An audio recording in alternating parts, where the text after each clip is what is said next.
All right, everybody. Thanks for joining me today. I wanted to talk about something more that brings me joy and less the things that irritate me, that bother me. And frankly, that's going to be my kids, which I know is a kind of a cheesy thing to do, but it's still true. Growing up, I came to the conclusion that me having children was a bad idea. That I was going to be a bad parent. That I wasn't going to be everything that my kids needed because of what I experienced growing up. You know, the main reason I have kids is because I believed that my, ex-wife was going to be a great mother. And I believe that still. I believe she is a great mom. She's not perfect, but who is, right? And I still think of myself as kind of a lackluster parent, but it's tough for me to kind of understand how to be a person in general anyway. For those of you who know me fairly well can definitely appreciate that point. And, God, I hope it isn't near this. When my son was first born, I didn't know what to do or what to think, right? I think having been laid off the week I was supposed to get laid off the week after he was born. Or he was supposed to be born a week later. I can't remember the timing on this, but at any rate, he was born a week before I was supposed to be officially laid off. And my boss at the time said, just stay home. Don't worry about it. So, and though I was looking for work, things were not great in my industry at that time. I got to spend the first 3 months of his life at home with him.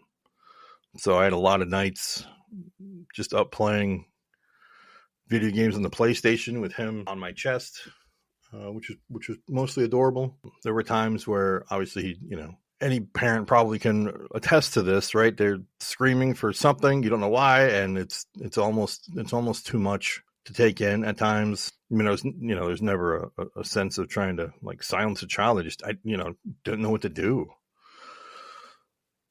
And, so admittedly, it took me a little bit to get used to the idea that I was going to be okay, that I was going to do all right. And, he turned out okay, right? I mean, when he was younger, he was super talkative and real happy and wanted to do things. And he would create these elaborate stories about what was it? He had a robot factory in the backyard, and he had a manager, and he would tell, my mother very seriously about what he was going to do with that. And it was largely gibberish, but he had a really good time telling these stories. And then, his sister came along, and he was super supportive of that. And I was more comfortable at that point. So I was obviously very excited to have her kind of crawling around, although she was feral. I think for a while, I actually did tell people that she was a cat. She clawed the drapes at one point, which was kind of weird. But, my favorite, my daughter was a cat story is when her mom was holding her. She was talking to her friends. And at the house that we had, we had like a high bar. We had a bar. There was a bar, like a breakfast bar. That's what I'm looking for. Wow, that's staying in too. So, she's talking to other people that had over at the house, and there's this cup just on that bar, on the counterpart there. And my daughter's looking at it, and I could see her from across the room. I was just kind of watching her, and because she really didn't have a lot of reaction. Used to refer to her as skeptical, and on Facebook I had a series of pictures of her being skeptical when she was younger. I don't remember how old she was. I mean, got to be less than a year anyway. But she looks at this cup, like it just catches her attention, and then she pushes it off the counter, and then nothing. Like there was no response. There's no reaction. She wasn't. I don't even know that she was trying to test gravity, or she just wanted to get rid of that cup or see what would happen. It was hilarious. I was laughing. I'm still laughing about it, and she's 8. So it's the kind of thing that, the crazy stuff kids say or kids do. That's one of my favorite stories. I actually have one about my son peeing in his ear, which he will murder me for saying publicly, but you know, he was a baby, right? And I didn't quite know what I was doing as far as changing the diapers, so it was just a timing issue. And I realized I'd forgotten the diaper. No, I'd forgotten the wipes. So I'm looking around. I got like a hand on him. I'm looking for the wipe, and I find the wipes, and then all of a sudden he's crying. I look up because it just arced into his ear. He was dead. I tried so hard to keep awake. I was laughing so hard. He hates that story, and I love it. I think it's hysterical. You know, and as they've gotten older, of course, they've developed their own personalities and their own kind of issues. And I worry about my kids. I worry about what the world out there is going to do to them. But I'm trying more. I'm trying harder. I'm trying other things. I don't know if it's me being less afraid or me having to be, right? Having to try and step up more, figure out how I can step up more. I mean, I'm not good at being people in general. Most of you already know that, but to have to somehow be in charge or help move other people forward, it's a whole other bag. But you know, and he's developing into a teenager, and he's got some issues I think that he needs to get some therapy for, but he's going to be willing to open up and talk. And I don't know if that's from the divorce or from something else. He's not overly fond of talking about stuff, even though I try and make him. He also pretends to hate hugs, but every time, you know, he's over before bed, I make him give me a hug unless I'm sick or something. And he doesn't. He doesn't actually give me a hug, but he comes over and he gets one. He's like, it doesn't count if I don't hug back. I'm like, it still counts. Like, whatever, say what you want.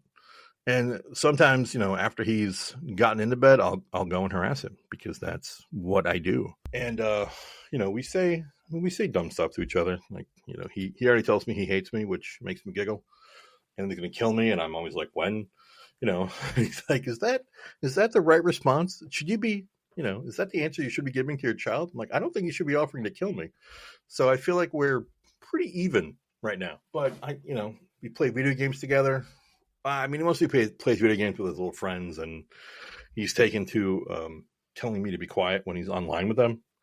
I always get this, I'm talking to people, and I'll wait, and I'll see that his microphone's on, and then I'll just yell out, get him! Or, you know, I'm trying to remember some of the stuff I said to him. Just the most ridiculous, often embarrassing thing. Like, I'll just go over and make noise in his microphone, and he mutes it. He's like, what are you doing? It's like, I'm having a lot of fun. What are you talking about? He's like, I'm going to kill you. Like, you say that, but I'm still here.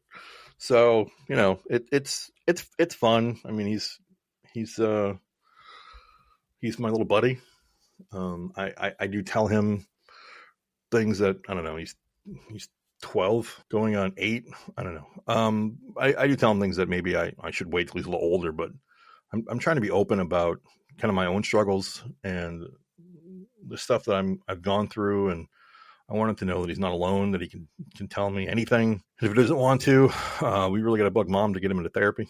So, cause he's got to get some stuff out.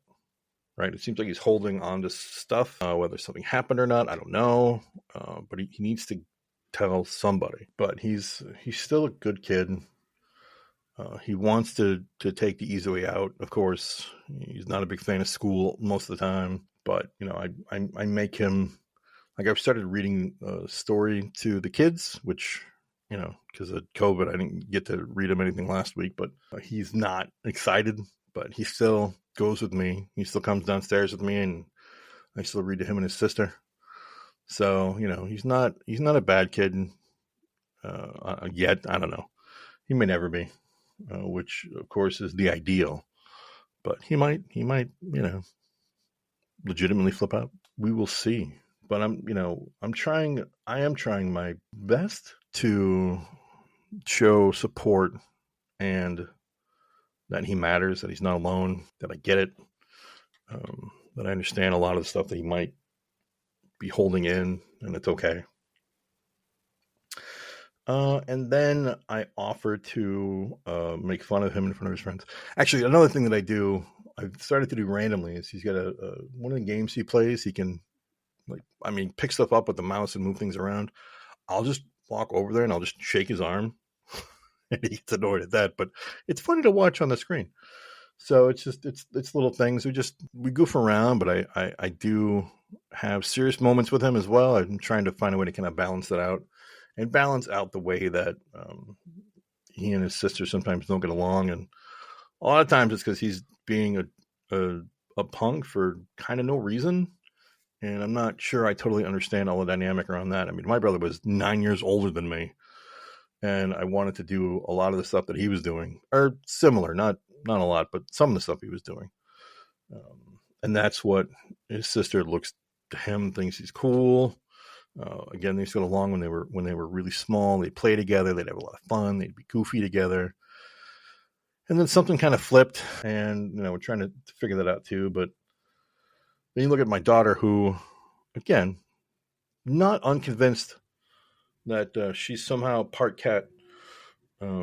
Still, well, she's kind of a cackling demon, hyena. Maybe cackling hyena is probably better than demon. She likes to do everything. She loves everybody. She wants everybody to get along. I worry about what the world's going to do to her in that respect, but she loves hugs. She loves old people. She loves to dance. She needs more practice, but she loves to do it. She loves to read and color, and she does crafting. She's been doing crafting for years with my mother and loves doing it. In fact, there's one time that we actually asked her. I'm trying to remember if she was 6 or 7. I forget. It was probably 6. And I said, "Okay, what do you want to do this weekend? Do you want to stay with mommy, or do you want to go to daddy's?" And she said, "Grandma." Yeah, typical. So, and she's always missing her Uncle Mike. She's seen him a couple times, but she misses everybody who's supposed to be family, which is really sweet. And, she likes to snuggle. So when I'm tired on the weekend and she wants me to just hang out with her, she's fine if I'm asleep. As long as I'm there, she likes having me around. And she likes to tell me that I'm the best daddy. And I'm like, let's not oversell it. She's like, "You're the best daddy." She won't let me admit to her that she is incorrect because she's too positive, and she likes to make friends. She can be shy too. She does have limits to where she's kind of wary around some people, and then when she gets to know you, it's nonstop. It's just a constant kind of love fest. She'll talk to you. She'll take time to see how you're doing. I mean, when I was going through some of my breakdowns for my impending divorce, she was around and she would come and she would check on me. That was really sweet. I mean, she's 4, checking on daddy, right? It's a big deal. It's hard to want to turn your back on. I've had to go through some stuff to get to where I'm at right now, even with that kind of realization. But that kind of that unconditional love, or delusion, as I would probably put it, it does mean something to an old cynic like me. Yeah, I love my kids. I think they're wonderful. I think there's a lot of potential. I don't want them to end up like me, which is something I tell them all the time. But what I mean is I don't want them to end up like me. I mean that exactly the way it sounds. But the other thing is I don't want them to fulfill my dreams, right? Like, I know there's some parents out there who want their children to do what they want them to do, and what maybe they had wanted to do but couldn't do. I don't have any of that, right? I appreciate that.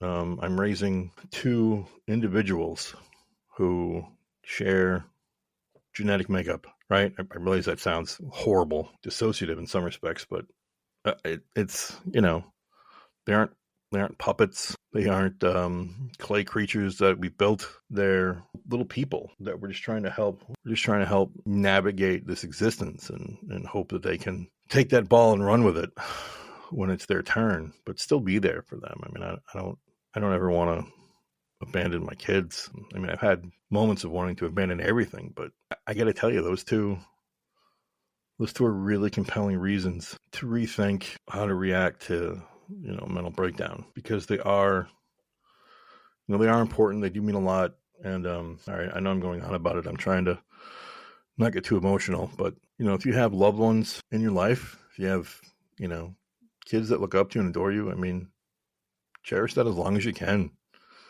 because they may grow up to be cynical fat men who don't believe in hardly anything you espouse. Not that I'm speaking from experience, but yeah, kids were a good choice, and I'm glad I got the two that I got, and not different kids. Anyway, I'm hoping this is a partial palate cleanser from what's come before, and I hope that more of these kind of talkings will take place, because there's definitely more things that I appreciate and other things that I want to talk about. I was going to talk about the fall as well, but I don't know if there's a lot to talk about. I like the colors. I like that transition. I used to have kind of a real spiritual sense around it. I kind of blame high school for doing that to me. Just being in New Hampshire in the fall is already pretty impressive, but we went to this one place called the Horton Center, which is a Christian organization. I'm not going to fault them for that, but it was in a nice spot, and we got to go out and we'd have like these sun up hikes. So we'd watch the sunrise, and I mean, we're sitting like on a cleft of a mountain, and we can see all these other mountains and all the trees and all the colors, and it was such a I miss some of that from who I used to be, and maybe one day I'll get back into that.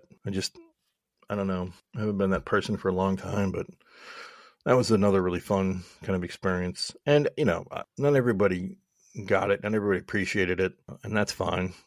They didn't have to get it, but I really liked it, and I think it's part of why I still really like fall in general, is I think that experience really changed me in some respects that has stuck with me. So as much as I'm going to complain about religion and the Bible, I have a hard time neglecting the reality of my past and the things that I've been through that were beneficial, that were helpful, that were life altering in some respects. But I just, there is more. There's God, I wish I could remember it. I probably just look it up, but there is a moment in, I don't remember if it's completely in the book, if it's done this exact same way, but in the movies, in the Lord of the Rings movies, where Frodo's feeling the weight of the ring and is asking if it's even worth it, right? If the journey is even worth it. And, Sam, who is the true hero of the book, I'd say ask Tolkien, but he has been around for 50 years, I forget. Sam says he does believe there's some good in this world, and that's worth fighting for. And I think it's part of why I'm a little more fired up lately, because I'm looking at the world I'm leaving to my kids, or that's being left to my kids, and I worry about them, and I want to be sure that what I am trying to fight for is a better place for them to live, and not just to prove a point, right? I don't want to go down that path right now, but I want my kids to be able to look at the world with hope. My daughter probably will anyway, because she's feral, right? I think I've covered that. I want both of my kids to be able to look around at the world and see all the possibility, and see what could be a good life. And I want to help with that however I can, in as limited a way as I'm able to do. But yeah, they're definitely two of the reasons for me to keep trying to be better.